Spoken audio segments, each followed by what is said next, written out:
friends, since this is a season of rainy season, monsoon, which is very much here, so night you always prefer eating a lot of bhajiyas. So today I'm going to show you gobi ka bhajia. It's going to be very delicious. The ingredients which are required for this, I'm using curd and a little bit of baking soda. This will give you a texture which is quite crunchy.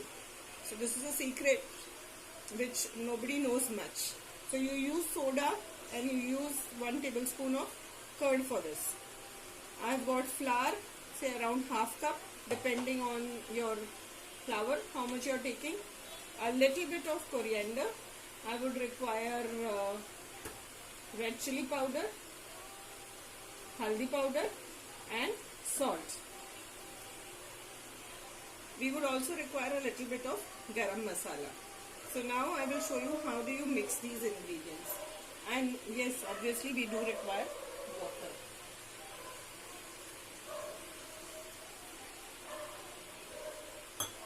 So I'm going to just add around 2 tablespoons of curd.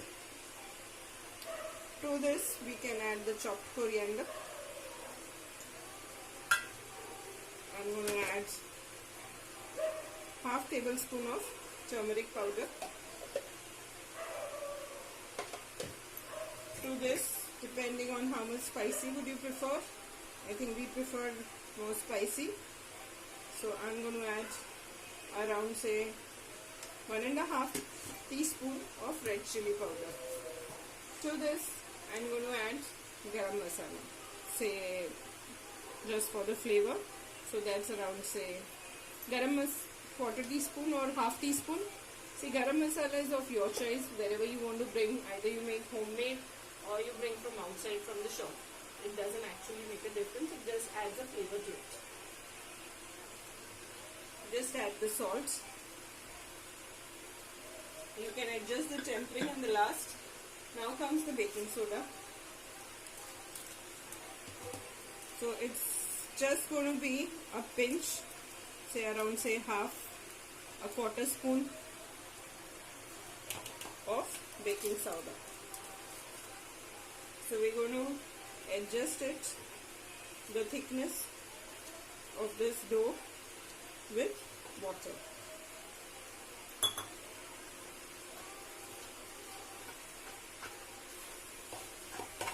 The batter should not be very thin also. It has to coat the flour. So add little water, stir it and check the consistency.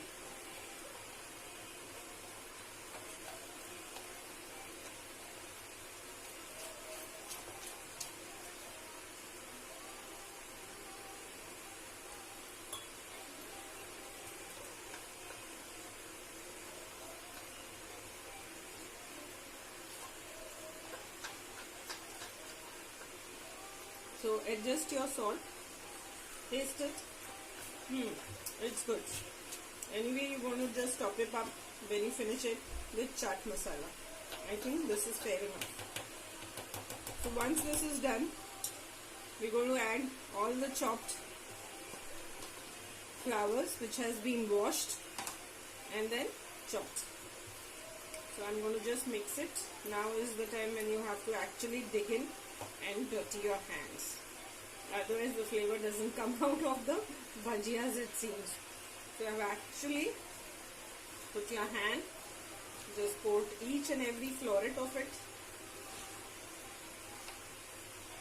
If you feel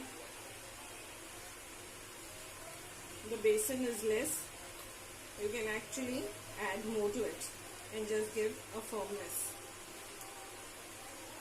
So this is what I'm going to do. So this is how the batter should look like. I'm going to leave this around 5 minutes, and after that we're going to fry it. My oil is already on the wok. It's been heating. I've put it on very low flame. As of now, the fumes have started to come. So never overheat your oil. So that is the time when you want to put it, the oil needs to be hot. Extra heat, it's going to char the bhajiyas. So it's been quite some time. So now is the time when we can add. So before you add all of them, so better just put one and see what is the temperature like. So what I feel, it's quite nice and hot.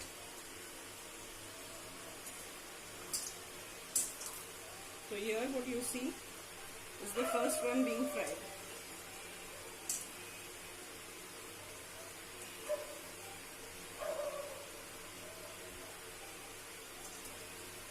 I can add back to the gravy again, so I'm just going to put it aside. I'm going to put the rest into my oil.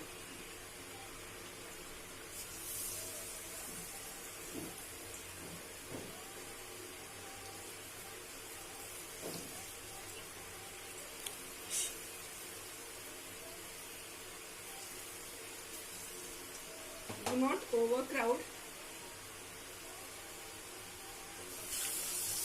Otherwise, they're going to all stick to each other and it doesn't have space to fry. So we're going to put the one which I have removed. Okay, so here you can see.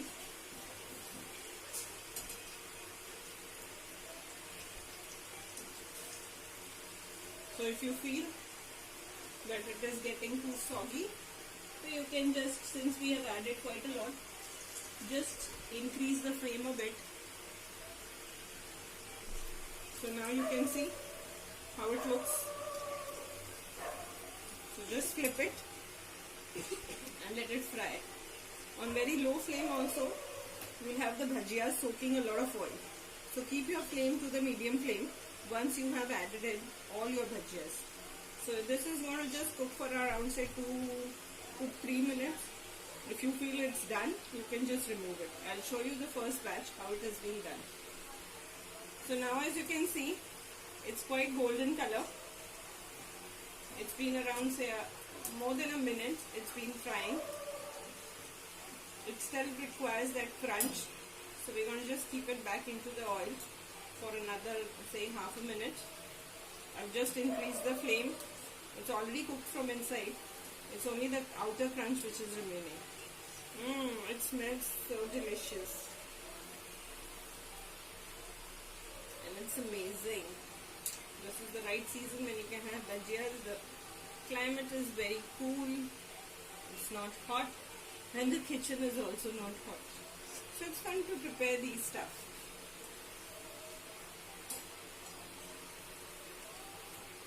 So now it's almost being fine. So the moment you feel the sizzling of the oil becomes less, that's the time when it is right for the bhajiyas to be removed.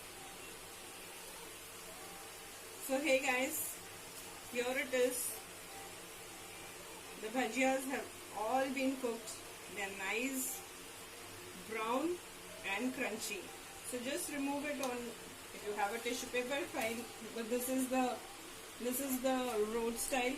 So I'm going to use just a newspaper. I'm going to put my next batch of bhajiyas. I'm going to reduce the flame again because at the last moment we had just increased the flame. So we're going to add the next batch.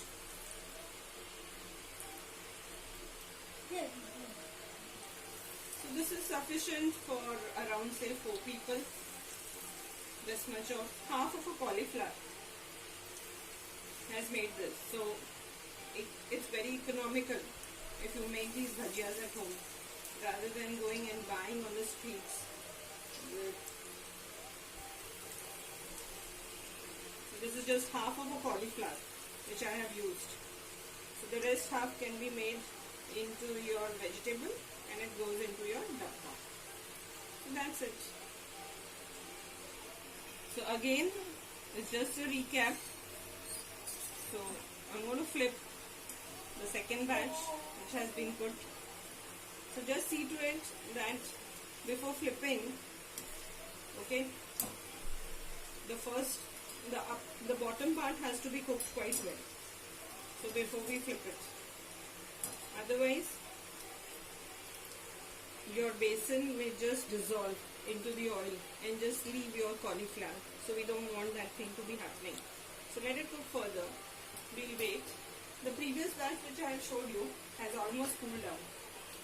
So what we can do best on this is, before eating, we're going to add a little bit of the chaat masala. So just sprinkle some chaat masala, and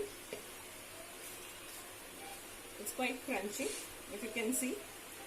I'm going to plate it. So this is my first batch, which is almost done. So we'll leave this aside. So guys, this is the seasoned cauliflower which is being cooked. So I would like someone to actually eat and tell me how is it. Oh, where? Yes, my cameraman, can you taste it? Tasty. Good.